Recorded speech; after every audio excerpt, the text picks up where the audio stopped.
Right మరో breaking news చూస్తున్నాం. హైదరాబాద్ లో వాగ్దేవి డిగ్రీ కాలేజ్ చేతివాటం వెలుగు చూసింది.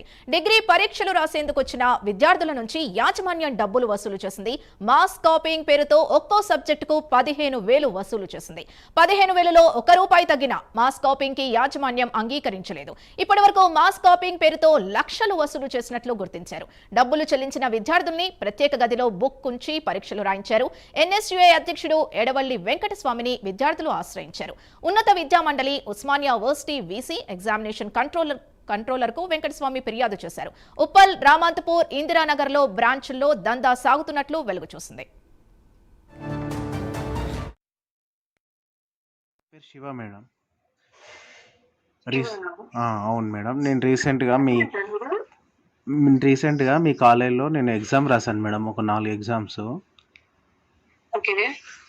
ఈచ్ పేపర్కి 10,000 తీసుకున్నారు మేడం.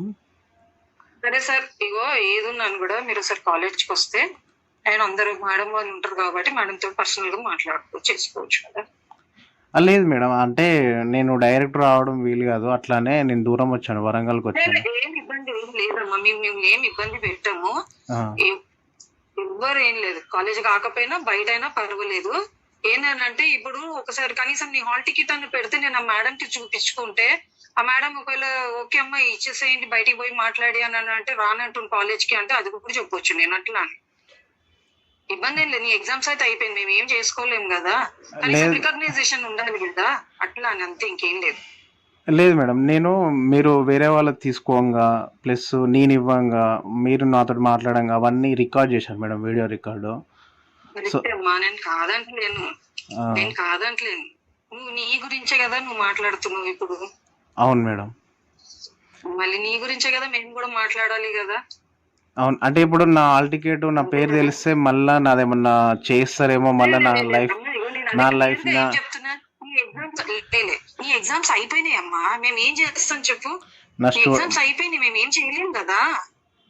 ఏంటంటే రికగ్నైజేషన్ ఏంటంటే మేడం పలానా అబ్బాయి రాజు ఎందుకంటే రికార్డ్ ఉంటుంది కదా మేడం దగ్గర, మ్యాచ్ అవుతుంది, అవును మేడం ఇది ప్రాబ్లము అని చెప్తే ఆమె ఏమి అట్లా ఏం ఇబ్బంది ఏం పెట్టరు వాళ్ళు. అట్లా ఏదన్నా ఉంటే బయటనే అంటున్నావు కాబట్టి బయటనే చేసుకుందాం. కాలేజ్ కూడా డైరెక్టర్ సార్ ఏమో ఆ ప్రూఫ్ ఏం లేదు కదమ్మా నీది, మళ్ళీ నువ్వు తీసుకుంటున్నావా డబ్బులు అట్లా మాట్లాడి అంటే ఎందుకు సగమే చూపిస్తున్నావు అని అన్నాడు.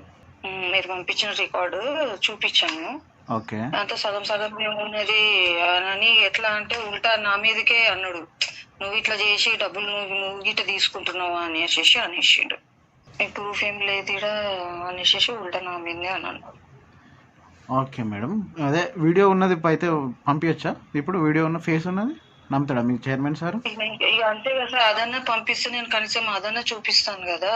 ఇప్పుడు నా ఉద్యోగం ఎట్లాగో నాకు తీసేస్తాను అన్నాడు, నువ్వు చూసుకో ఏందో నాకు అది ప్రూఫ్ లేనిది నేనేం మాట్లాడేది నీతోటి అని అనేసిండు. మీరు ఎవరైతే 10,000 ఎవరెవరు ఇస్తున్నారో వాళ్ళ హాల్ టికెట్ మీరు బయటికి పంపించి జిరాక్స్ తీసుకురండి అమ్మా, ఒకటి మా దగ్గర ఉంటుందని తీసుకున్నారా లేదా? తీసుకున్నారా సార్? ఫస్ట్ మీరు అది ప్రూఫ్ పంపించండి సార్. ఇవన్నీ ఫస్ట్ వినండి, నేను చెప్తాను మేడం. నాకు ప్రూఫ్ ఇస్తే వాళ్ళ మొహాన్ని చూపించేస్తారు సార్ మేనేజ్మెంట్ కి. ఓకే మేడం, చూడండి ఫ్రెండ్స్, ఇప్పుడు ఒక అన్న బయటకు వచ్చాడు, టైం వచ్చేసి 11:25 అవుతుంది. ఇవన్నీ ఎందుకు వచ్చిండు, బయటకు ఎందుకు వచ్చిన అడుగుదాం. ఎగ్జామ్ రాసి వస్తారా? ఏమైంది? ఎగ్జామ్ రాసి వస్తారా? ఎట్లా చూసుకుంటూ రాసారా? చూసుకుంటూ రాసి అంటే డైరెక్ట్ పోయి మాట్లాడు, 10,000 ఇస్తే కానీ రానివాడు. నువ్వు ఇచ్చినావు అన్న? నేను 5,000 ఇస్తాను, 10,000 అయింది. 5,000 అయితే ఏమన్నది మేడం? వెళ్ళిపో అంటాడు. మేడం కాదు అంటే సార్ ఉంటాడు, డైరెక్ట్ 10,000 ₹1. మరి మీరు ఎగ్జామ్ అయిపోయిందా? అయిపోయింది, నేను ఎగ్జామ్ రాసి వస్తున్నాను కాబట్టి క్లాస్లో కూర్చొని వస్తున్నాను అంటే. మీరు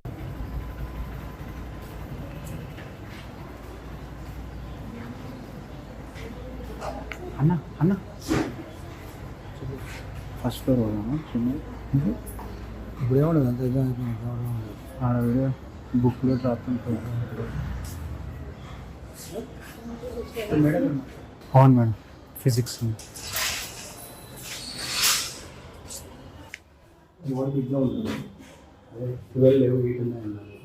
చెప్పారు మేడం.